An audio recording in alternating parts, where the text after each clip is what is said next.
새누리는 그러면 과연 이게 위헌성이 있어서 이 기초선거 공천 유지를 계속 주장을 하느냐? 그게 안 되는 겁니다. 우리 솔직히 털어놔야죠. 새누리는 나는 이게 그 업무설을 주장하는 사람들을 많이 만났는데 네. 좀 일리 있다는 생각을 해요. 민주당이 당론으로 그것도 전당원 투표로 이 공천 폐지를 당론으로 딱 정하니까 새누리가 보면 굉장히 잘 된 거예요, 이건. 이거 굉장히 예. 이거 즐거운 조용히 일이죠. 있다가 입을 탁 다물고 딱 네. 공천 폐지한다 안 한다 이 소리 절대 안 하고 네. 그냥 넘어가다가 네. 이 선거법 개정 협상을 딱 벌렸을 때 네. 우리는 위헌 때문에 못 한다. 네. 그거 딱 불렸지 않습니까? 네. 딱 불러가 특히 그 헌재에서 홍문종 사무총장이 예. 잘한 거예요. 어떻게 예, 됐든. 헌재에서 네. 주심 판사를 했던 송인준 전 헌재 재판관까지 나온 게 그 어떤 의미에서 결정타입니다. 네. 예, 그 자리에 야당도 다 있었다 그래요. 그 송인준 전 그 헌재 재판관이 이러이러한 것은 위헌이고 당연히 이것도 만약에 그 기초의회를 두고 그리고 정당이 있는데 공천 폐지를 한다면 이건 위헌이라고 본다. 네. 이미 과거에 이런 얘기를 했죠. 송인준 작년에 작년에 이번에 작년 가을에 네. 이러니까 위헌론이 굉장히 확대가 된 겁니다. 네네. 응? 그리고 실제로 재판도 한 번 예. 했을걸요? 송인준 과거에 과거에 2005년이죠. 네. 예. 그런데 그때 주심 재판관이 네, 주심 재판관으로 이걸 판결한 적이 있습니다. 근데 그때부터 이제 학회에다 물었거든요. 네. 헌법학회, 정치학회에다 물으니까 의견이 반반으로 갈린 거예요. 네. 예. 어떤 학회는 아마 헌법학회일 아니다. 겁니다. 헌법학회는 이거는 합헌이다. 예, 합헌이다. 또 어떤 학회는 위헌이다. 위헌이다. 정치학회는 위헌이다. 이런 식으로 이게 그 의견이 갈린 거예요. 이렇게 위헌론 있냐 아니냐 하는 것은 사실은 문제가 생기면 다시 헌법재판소 가서 알아보면 되는 것이고 만약에 이것이 자기들이 생각하는 최고선이었다면 그리고 그래서 작년 4월달 재보선 때처럼 공천 안 하는 것이 옳다면 그리고 이번에도 사실 무공천으로 갔어야죠 새누리도. 근데 왜 안 가느냐? 선거의 승부가 수도권에 있고 그 수도권의 승부는 뭡니까?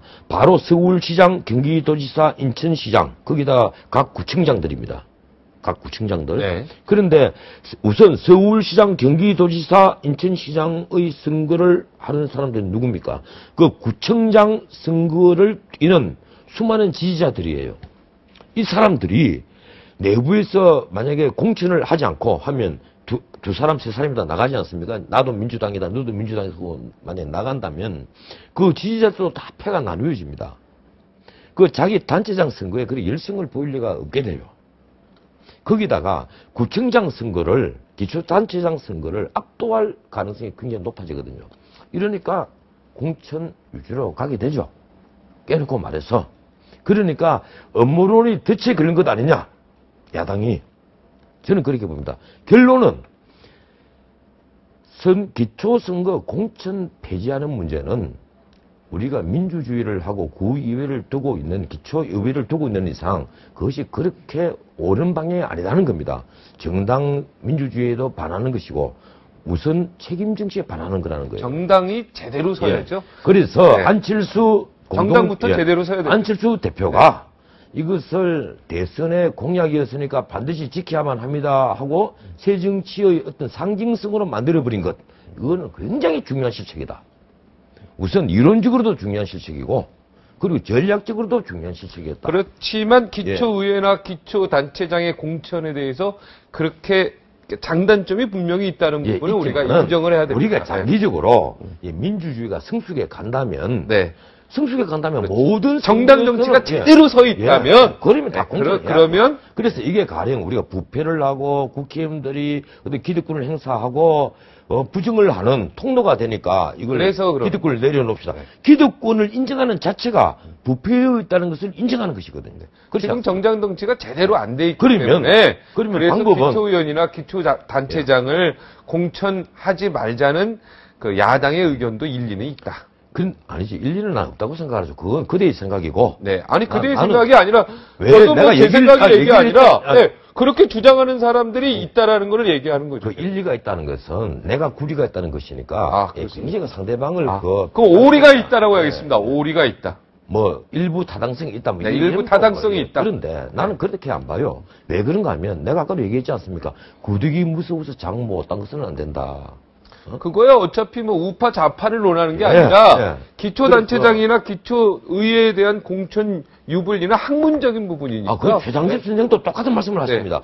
최장집 선생이 누굽니까? 바로 안철수 그 공동대표가 만들었던 그 싱크탱크 내일에 이사장을 지내신 분이었잖아요. 그거는 이제 좌우파의 논리가 아니라 학문적 접근에서 가는 거니까. 예. 당연히 난 그래야 된다고 보고. 지금 현재 정당 현재에서 참 이게 그 새정치민주연합이 깝깝하게 됐어요. 대군을 못하게 되면 그러면 나중에 결국은 친노에게 책임을 그쪽에 권한을 다 주게 됩니다. 친노는 책임을 묻게 되겠죠. 아니, 친노 쪽에서 책임을 물죠. 안철수 의원에게. 친노는 화가 무척 나 있거든요. 불불 끓죠. 만 친노였다고 생각해 보십시오. 진짜 화나죠. 이 통합을 하는데 사실은 조금 또 개입할 수 없었거든요. 그런데 또 통합한다고 해서 거기에 반대를 할 수 없는 입장이 친노였습니다. 여부가 하면 발기인 대회에 이 친노의 좌장인 두 분이 다 나왔어요. 문재인, 이해찬 두 분이 다 나오지 않고 이 부산시 창당 대회에 있어서는 문재인 의원과 안철수 의원이 만나는데 마치 두 분이 그 소가 닭부듯이 한 겁니다. 언론이 조우했다고 표현을 할 정도였으니까. 그런 판에 지금 솔직히 부글부글 끓고 있죠. 그런데 지금 이 공천 폐지를 하니까 패배로 가는 길이 너무 앞에 보인단 말이에요. 야, 지금 박지원 의원 또 재검토를 하자고 그렇게 주장을 합니다. 여기서 처음부터 그분은 공천이 하는 게 맞다라고 계속 주장. 그러면 지금 이제 퇴로 회군하는 길을 찾아야 되는데 이제 회군한 길을 찾아서 그 회군하는 길을 새정치민주연합이 공천할 거다 이렇게 지금 마지막 변호사는 확신하고 있는 거죠. 마지막 결론이 이거예요. 결론. 마지막 회군할 길은 누가 예언하십시오. 예언. 회군할 길은 누가 만들어주느냐? 새누리당이 만들어줘야 됩니다. 근데 새누리당이 잘 만들어주겠어요? 오늘 최경환 그 원내대표가 너나 잘해. 이러는 판인데 새정치민주연합에게 퇴로를 열어주는 것은 새누리당이 만들어줘야 되는데 친박계 핵심 중에 핵심인 최경환 대표가 너나 잘해 이랬으니까 내가 보기에는 쉽게 길을 만들어주지 않을 것이다. 그러면 한쪽은 무공천으로 나오고 하나는 공천으로 나올 것이다. 앞으로 한 2주를 더 지켜봅시다. 2주 동안. 회군할 수도 있는 기간이 2주는 있다. 2주를 더 한번 지켜봅시다.